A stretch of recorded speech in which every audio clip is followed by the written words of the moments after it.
Lui aussi met en scène des êtres imaginaires. Le photographe Gérard Rancinan expose en ce moment ses œuvres monumentales dans l'immense base sous-marine de Bordeaux. Après avoir été photographe de presse, il réalise aujourd'hui des fresques qui apportent un autre regard sur notre réalité. Florence Lecnec, Philippe Véron et Yves Le Bacon. Monteur. Bordeaux. On y va, on en fait une. Un bunker au petit matin. On met une lumière de fou. Rencontre avec un homme impatient. Il n'y a pas une échelle ici. Attention, là, elle n'est pas bien, là, elle n'est pas bien, là, elle n'est pas bien. Mais aussi inspiré. Magnifique, magnifique, magnifique, magnifique. Je vois un ange qui s'envole, donc je vois une légèreté, je vois une libre pensée, attrapée par les bureaucrates, les technocrates et tous les crates, en fait. Le photographe Gérard Rancinan accrochera cette dernière photo sur les murs de la base sous-marine de Bordeaux. Un point final à l'exposition qui lui est consacrée. Ici, les photographies sont souvent le reflet de nos vies, déboussolées. Un radeau de la Méduse, réinterprété, en radeau des illusions avec les migrants. Des vies obèses, croulant sous le poids de nos surconsommations et de nos passions cathodiques.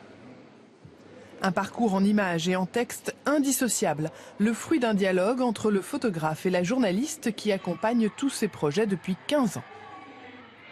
On va titiller.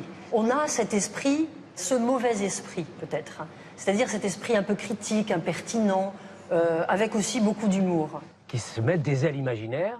Réaction à chaud de ces élèves de 3e soumis à un tourbillon d'images.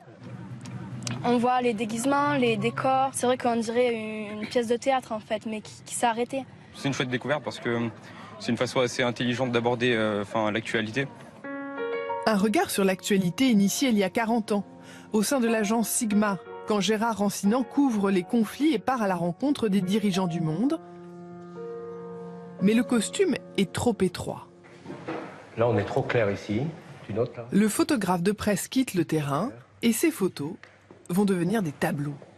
Sur les murs de son atelier à Ivry, découverte d'un premier tirage sur 15 mètres de long, une fresque sur l'état de la démocratie, avec une quarantaine de personnages, pensés tout d'abord sur des petits papiers. Ça, c'est un détail de la photo, c'est une ébauche qui pourrait être faite par un enfant de 5 ans, mais toute mon équipe qui travaille avec moi depuis des années, en fait, saisit ce que je veux.